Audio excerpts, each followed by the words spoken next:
Chapter 3. To affirm the Christian doctrine refers only to personal salvation and has no bearing upon state affairs is a great error. To say so is but to assert an audacious, groundless, most evident untruth, which a moment's serious reflection suffices to destroy. Well, I say to myself, I will not resist evil as a private man. I will let myself be struck, but what am I to do if an enemy invades my native land or other nations oppress us? I am called upon to take part in the struggle against evil, to go and kill.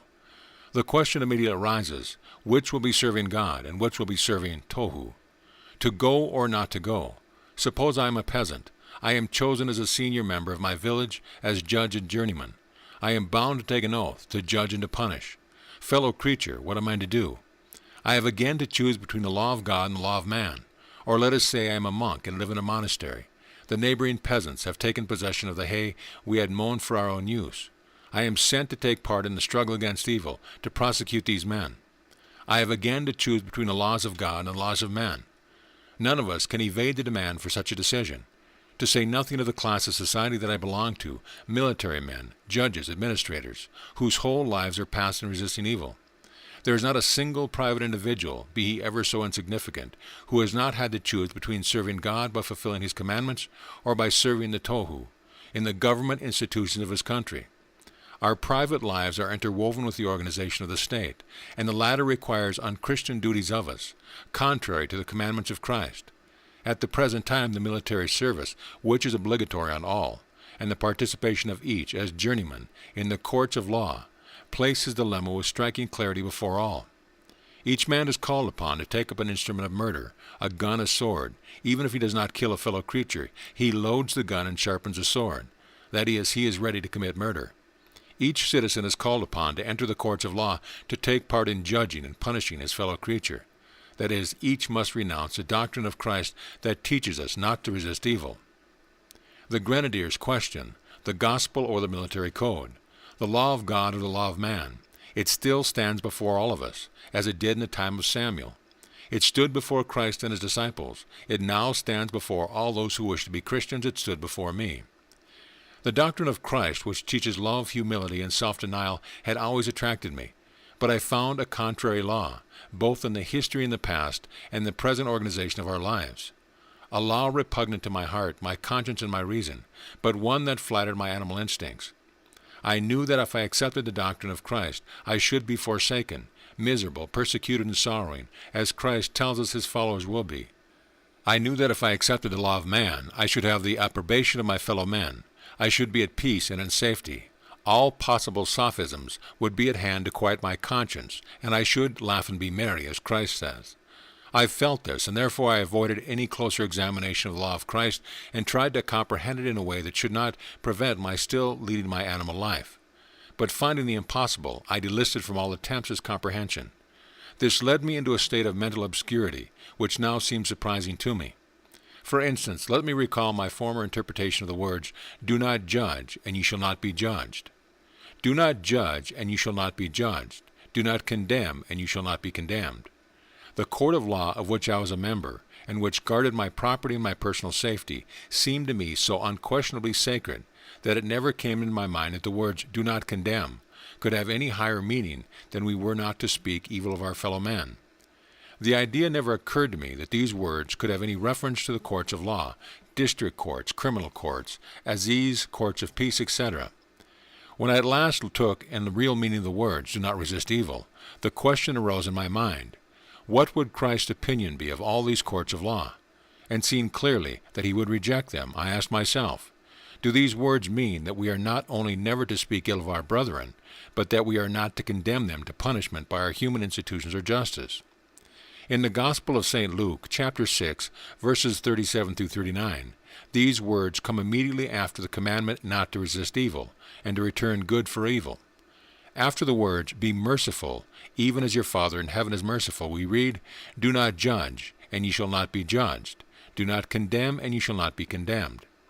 Doesn't it mean that we not only never to condemn our brother in word, that is, speak evil of him, but that we are not to institute courts of law for the condemnation of a fellow creature to punishment? I said to myself, and no sooner did this question arise, than both my heart and my reason answered in the affirmative. I now know greatly this way of understanding the word surprised everyone at first. I was surprised too. To show far I formerly was from the true interpretation of these words, I may here mention a foolish saying of mine, of which I am now heartily ashamed. Even after having become a believer, and having recognized the divinity of the gospel, I used to say jokingly, on meeting with a friend who was an attorney or a judge, "So, you go on judging, and yet isn't it said, 'Do not judge, and ye shall not be judged'?" I was so firmly convinced that these words had no other meaning than that we were not to speak ill or in one another, that I did not see the blasphemy in my own words. So sure was I that the words were not to be taken in literal sense that I used them jokingly in their true application.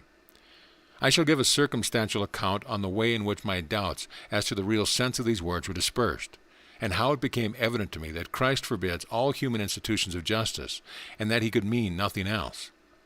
The first point that struck me, when I understood the commandment, "Do not resist evil," in its true meaning, was that human courts were not only contrary to his commandment, but in direct opposition to the whole doctrine of Christ, and that therefore he must certainly have forbidden them. Christ says, "Do not resist evil." The whole object of courts of law is to resist evil. Christ enjoins us to return good for evil. Courts of law return evil for evil. Christ says, "Make no distinction between the just and the unjust." Courts of law do nothing else. Christ says, "Forgive all." Forgive not once, not 7 times, but forgive without end. Love your enemies. Do good to those who hate you. Courts of law do not forgive, but they punish. They do not do good, but evil to those to whom they call the enemies of society. So the true sense of the doctrine is that Christ forbids all courts of law. This cannot be the case. I said to myself, Christ had nothing to do with human courts of law and never considered them. But I soon saw that this supposition was impossible. From the day of his birth, Christ had to submit to the jurisdiction of Herod, the Sanhedrin, and the high priests. Indeed, we find that Christ speaks more than once of tribunals as being as evil. He tells his disciples that they will have to be cited before the tribunals and teach them how they are to behave in the courts of law. He says that he himself will be condemned, and sets us all an example of the way in which we are to treat the laws of man. There can be no doubt that Christ meant the human courts of law, which were to condemn him and his disciples, which have always condemned and still continue to condemn millions of men. Christ must have seen this evil, for he distinctly points it out. In the case of the adulteress, he positively rejects human justice and proves that, on account of each man's own sinful nature, he has no right to judge another. We find the same doctrine repeated several times, as when he says, for instance, that the one who has a beam in his own eye cannot see the mote in his neighbor's eye, and that the blind cannot lead the blind. But perhaps, I said to myself, this applies only to the judgment of the adulteress, and the parable of the mote is only intended to show us the frailty of the human nature in general. Christ does not intend to forbid our having recourse to human justice for our protection against evil men, but I saw that this would not hold true either. In the Sermon on the Mount addressed to all men, he said, "And if anyone sues you at the law for your coat, let him have your cloak also." Therefore he forbids our going to law. But perhaps this applies only to the relation between private individuals and public courts of law. Perhaps Christ does not deny justice itself, and admits in Christian societies the existence of persons chosen for the purpose of administering justice. I see that this hypothesis is likewise inadmissible. In his prayer, Christ enjoins all men, without any exceptions, to forgive as they hope to be forgiven. We find the same precept repeated many times. Each man must forgive his brother when he prays, and before bringing his gift. How then can a man judge and condemn another when, according to the faith he professes, he is bound to forgive? Thus I see that, according to the doctrine of Christ, a judge who condemns his fellow creature to death is no Christian. But perhaps the connection between the words, "do not judge, do not condemn," and those that follow proves that they do not refer to human courts of law. This is likewise false. On the contrary, the connection between these words and those that follow proves clearly that the words "do not judge" are directly precisely against the institutions of the courts of law. According to the Gospel of Matthew and Luke, the text, "Do not judge, do not condemn," are preceded by the words, "Do not resist evil, suffer evil, do good to all." In the Gospel according to Matthew, the words of the Hebrew criminal law are repeated, "An eye for an eye, a tooth for a tooth." And after citing the criminal law, Christ says, "But you are not to act thus, do not resist evil." Then he goes on to say, "Do not judge." So Christ's words refer precisely to our human criminal law, and by the words "do not judge," he clearly rejects it. Besides this, we find in St. Luke that he not only said, "Do not judge," but also adds, "and do not condemn." The latter word, almost synonymous with the former, must have been added with some purpose, and it could have been with no other than that of showing clearly the sense in which the first word is to be taken. Had he wished to say, "Do not judge your neighbor," that is, do not speak evil of him, he would have said so, but he says plainly, "Do not condemn," and then adds, "And you shall not be condemned. Forgive, and you shall be forgiven." But perhaps Christ's word do not apply to courts of law at all, and I give them an interpretation of my own that is foreign to them. I tried to discover how the first followers of Christ, his disciples, considered human courts of law, and whether they approved of them. In chapter 4, verses 11 and 12, the disciple James says, "Do not speak evil of one another, brethren. He who speaks evil of his brother and judges his brother speaks evil of the law and judges the law. But if you judge the law, you are not a doer of the law, but a judge. There is one lawgiver who is able to save and to destroy. Who are you to judge another?" The word that is translated as "do not speak evil" is the word konites. Even without consulting a dictionary, it is evident to all that this word can mean nothing but to accuse. That is the only true meaning of the word as anyone can find by consulting a dictionary. The translation of the passage in question is as follows: "He who speaks evil of his brother speaks evil of the law." And the question involuntarily arises, how so? In speaking evil of my brother, I do not speak evil of the law of man. No, but if I accuse and sit in judgment over my brother, I evidently condemn the doctrine of Christ. That is, I look upon the doctrine of Christ as insufficient, and thus judge and condemn the law of God. It clearly follows that I do not fulfill his law, but I myself become a judge. A judge, Christ says, is he who can save. Then how can I, being unable to save, be a judge and punish? This whole text speaks of human judgment and rejects it. The whole of this epistle is penetrated with the same idea. In the same epistle of James, 2, 1-13, he said, "My brethren, do not have the faith of our Lord Jesus Christ, the Lord of glory, together with the respect of persons. For if there comes into your assembly a man with a gold ring and fine clothes, and there comes in also a poor man in shabby clothes, and you have respect for him who wears the fine clothes, and you say to him, 'Sit here in a good place,' and you say to the poor man, 'Stand here,' or 'Sit here under my footstool,' are you not then being partial? And have you not then become judged with evil thoughts? Hearken, my beloved brethren, hasn't God chosen the poor of this world to be rich in faith and heirs of the kingdom, which he has promised to those who love him? But you have despised the poor. Don't rich men oppose you and draw you before the judgment seat? Don't they blaspheme that worthy name by which you are called? If you fulfill the royal law according to Scripture, you shall love your neighbors as yourself. You do well. But if you have respect to persons, you commit sin, and are convicted by the law as transgressors. For whoever shall keep the whole law, and yet offend in one point, he is guilty of all. For he who said, 'Do not commit adultery,' also said, 'Do not kill.'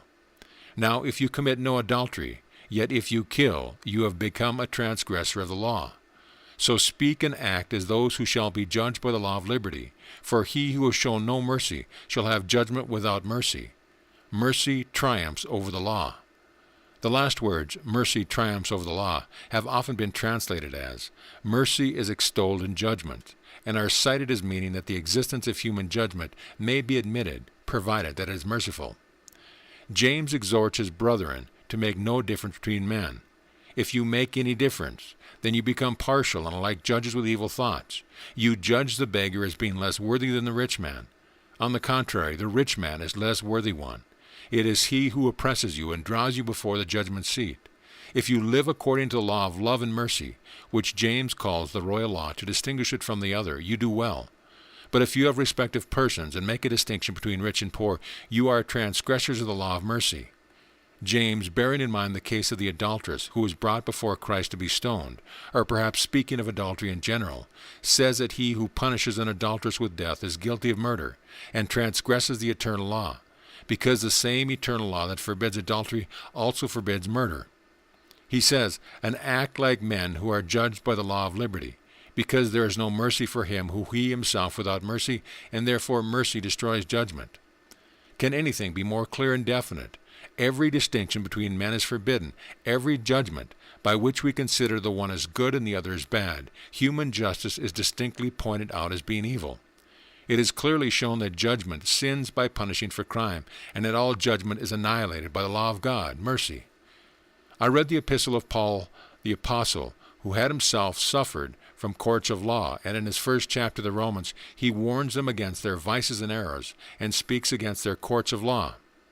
Who, knowing the judgment of God, that they who commit such things are worthy of death, not only do the same, but have pleasure in those who do them.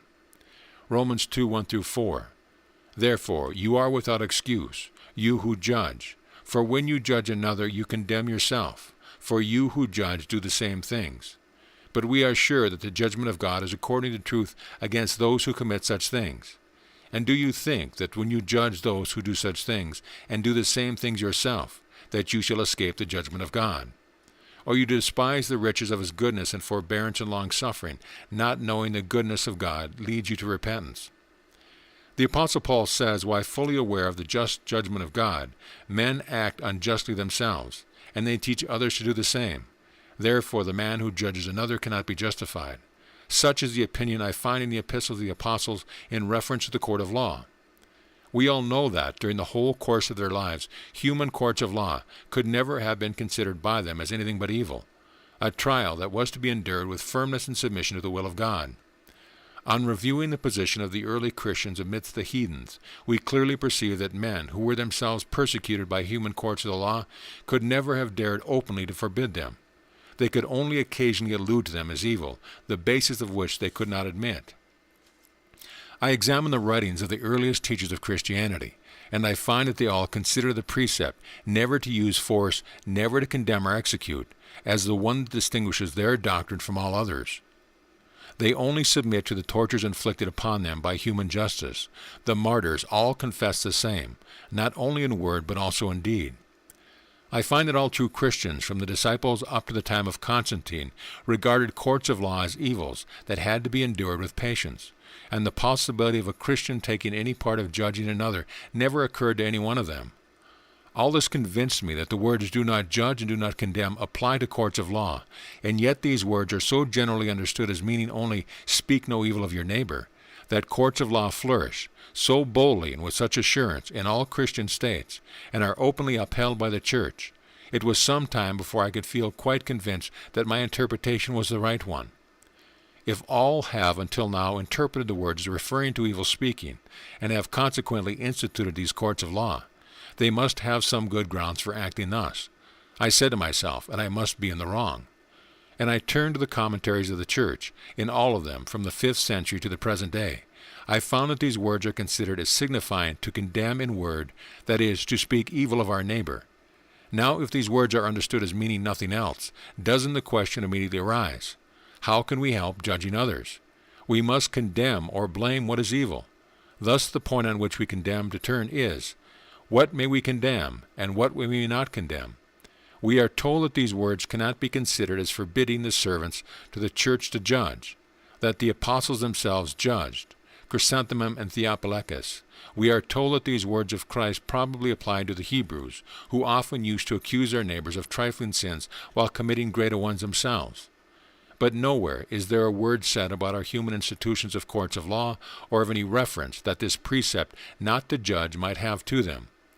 Does Christ forbid them, or does he approve of them? This question, which arises so naturally in our minds, is left unanswered, as if there could not be the slightest doubt that when once a Christian has taken a seat in the judgment hall, he has a right, not only to judge his neighbor, but also even to condemn him to death. I consulted the Greek, Catholic, and Protestant theologians, as well as the works as a Tübingen school, and found that even the most liberal interpreters considered these words as meaning, not to speak evil of. Not one of them solves the question why so narrow of an interpretation is given, and why they are not considered as prohibiting the institution of courts of law, or why Christ, why forbidding our speaking evil of a fellow creature, which each of us may often do inadvertently, does not consider as wrong, and does not forbid, the same condemnation when given consciously and accompanied by violence against the condemned man. That the word condemn may apply to judiciary condemnation, from which millions suffer, is not even hinted at. Nor is this all, By means of these very words, do not judge and do not condemn, the form of the judiciary condemnation is set altogether apart and fenced round. Our theological interpretations say that the existence of courts of law in Christian states is necessary and is not contrary to the law of Christ. This made me doubt the sincerity of these interpretations, and I applied myself to a closer examination of the translations of the words judge and condemn, which is the thing I ought to have begun with. In the original, these words, the incorrect rendering of the word in the Epistle of James, which is translated as do not speak evil, confirmed my doubts of the correctness of the translation. I consulted the translation of the words in the Gospel in various language, and I found that the word to condemn is translated in the Vulgate and in French by the word condemner, in Slavonic by Luther verdaminum, to damn or to doom. These different renderings of these words increased my doubts, and I asked myself what the Greek word used in both the above-mentioned Gospels could really mean, and what was the true significance of the word which is used by Luke the evangelist, who wrote according to the opinions of all able scholars in good Greek. If a man who knew nothing about the gospel and the interpretation given to it were to have this saying placed before him, how would he translate it? I consulted the common dictionary and found that the word has many different meanings, and among them is very often used in the sense of condemning by judgment, executing, but never in that of evil speaking. I consulted the glossary of the New Testament, and I found that this word is often used there in the sense of condemning by judgment. It is sometimes used as meaning to choose, but never as to speak evil of. And so I saw that the word may be rendered in several ways, but that a translation that renders it as speaking evil of is the furthest from the original. I looked for the word and added to it the word which has several meanings, for the purpose of explaining the sense in which the writer himself takes the first word. I looked in the common dictionary for the word, and I found that this word never had any other meaning than to condemn by judgment or to execute. I consulted the glossary of the New Testament, and I found that this word is used in the New Testament 4 times, and every time in the sense of condemn and execute. I consulted the context, and I found that this word is used in the Epistle of James, chapter 5, verse 6, in which it is said, "You have condemned and killed the just." The word condemned is the same word, which is used in reference to Christ, who is condemned to death, and in no other way and no other meaning in this word used, either in the whole New Testament or in any Greek dialect. So what can this mean? What a state of idiocy have I fallen into? All of us, when reflecting on the destiny of man, have been struck with terror at the suffering and evil that our human criminal laws have brought into our lives. Evils both for those who judge and for those who are judged. From the execution of Sing Han in the second half of the 12th century and the revolution to those of the present day. No man of feeling has escaped the impression of horror and doubt concerning good produced by the recital, if not by the sight, of men executing their fellow men by rods, the guillotine, or the gallows. In the gospel, every word of which we esteem sacred, it is said clearly and distinctly, "You have the criminal law, a tooth for a tooth, and I give you a new one. Do not resist the evil man. Fulfill this commandment, all of you. Do not return evil for evil. Always do good to all, forgive all." And farther on we read, "Do not judge." Then, in order to render all doubt impossible as to the meaning of his words, Christ adds, "Do not condemn to punishment by courts of law." My heart says clearly and distinctly, "Do not execute." Science says, "Do not execute. The more you execute, the more evil there will be." Reason says, "Do not execute. You cannot put a stop to evil by evil." The Word of God, which I believe in, says the same. I used to read the whole doctrine. I read these words, "Do not judge, and you shall not be judged. Do not condemn, and you shall not be condemned. Forgive, and you shall be forgiven." I acknowledged that these were God's words, and I thought they meant that we are not to gossip or slander, and I continued to consider courts of law as Christian institutions and myself as a judge and a Christian. I was shocked at the grossness of the error I was indulging. End of chapter.